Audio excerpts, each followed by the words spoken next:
BRS నేతల ఇళ్లలో election flying squad తనిఖీలపై మంత్రి పొన్నం ప్రభాకర్ స్పందించారు. బీఆర్ఎస్ మాదిరి కక్ష సాధింపు ధోరణి కాంగ్రెస్ పార్టీకి లేదని స్పష్టం చేశారు. ఆయన బీఆర్ఎస్ నేతలు ఇంకా ప్రభుత్వంలోనే ఉన్నామనుకుని నిరంకుశంగా వ్యవహరిస్తున్నారని మండిపడ్డారు. తప్పు చేస్తే చట్టం తన పని తాను చేస్తుందని వెల్లడించారు. బీజేపీ బీఆర్ఎస్ పార్టీలు కలిసి పనిచేస్తున్నాయని మంత్రి ఆరోపించారు. కేటీఆర్ తానా అంటే కిషన్ రెడ్డి తందానా అంటారని విమర్శించారు. జూబ్లీహిల్స్ ఎన్నికలలో బీజేపీ పార్టీ డిపాజిట్ తెచ్చుకోవాలని కేంద్ర మంత్రి కిషన్ రెడ్డికి మంత్రి పొన్నం సవాల్ విసిరారు. జూబ్లీహిల్స్ ఉప ఎన్నికల్లో కాంగ్రెస్ పార్టీ భారీ మెజారిటీతో గెలుస్తుందని మంత్రి పొన్నం ప్రభాకర్ ధీమా వ్యక్తం చేశారు. టిఆర్ఎస్ సంస్కృతిలో మా పరిపాలన లేదు. వేధింపులు కానీ రాజకీయపరమైనటువంటి కక్ష సాధింపులకు సంబంధించి మేము చాలా దూరంగా ఉన్నాం. మీరు పక్క ఆంధ్ర రాష్ట్రంలో చూస్తా ఉన్నారు ఏ విధంగా జరుగుతూ ఉందో, ఎంతమంది జైలుకు ఇక్కడెక్కడ అటువంటి కక్ష సాధింపు చట్టంలో ఏదైనా జరిగితే చట్టపరంగా జరుగుతుంటుంది.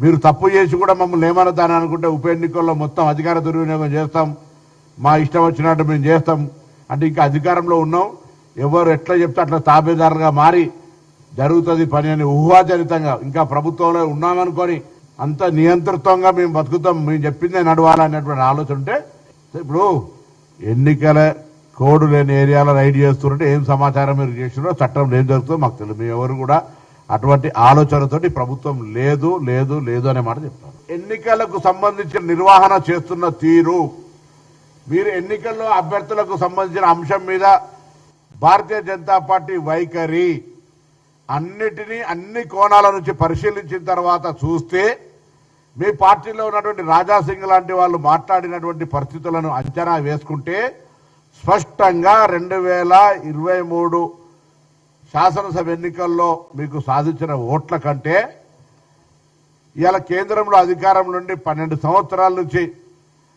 మీరు తెలంగాణకి ఏం తెలియని అంశం తెలిసి ఈ పరిస్థితి ఉత్పన్నమైంది.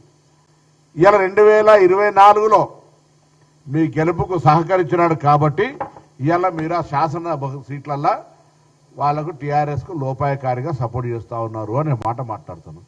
కేటీఆర్ గారు తానా అంటే కిషన్ రెడ్డి తందానా అంటాడు, కిషన్ రెడ్డి తానా అంటే కేటీఆర్ తందానా అంటాడు. ఇద్దరి మూస పోసినట్టే ఇద్దరు ఒకరికొకరు కూడా బలుకున్నట్టు మాట్లాడుతూ ఉన్నారు. ఇది ప్రజలు గమనించాలి. అటేసిన ఓటు ఇటే, ఓటు ఇటేసిన అటే. ఈ సందర్భంలో సరే రాజకీయాలు నడుస్తూ ఉంటాయి, మేము కూడా మాట్లాడుతున్నాం, వాళ్ళు మాట్లాడుతున్నారు. ఒకటే ఒక ఛాలెంజ్ కిషన్ రెడ్డి గారు, పోయినసారి 25,000 వచ్చినాయి, ఈసారి ఆ నోట్లు తెచ్చుకోగలుగుతావా, లేకపోతే దేన్ని ఛాలెంజ్ చేస్తాం. ఓటు కూడా 6% వస్తే పోల్లా డిపాజిట్ వస్తుంది. మీకు ఆ విశ్వాసం ఉందా? స్థానిక ఎంపీ కదా.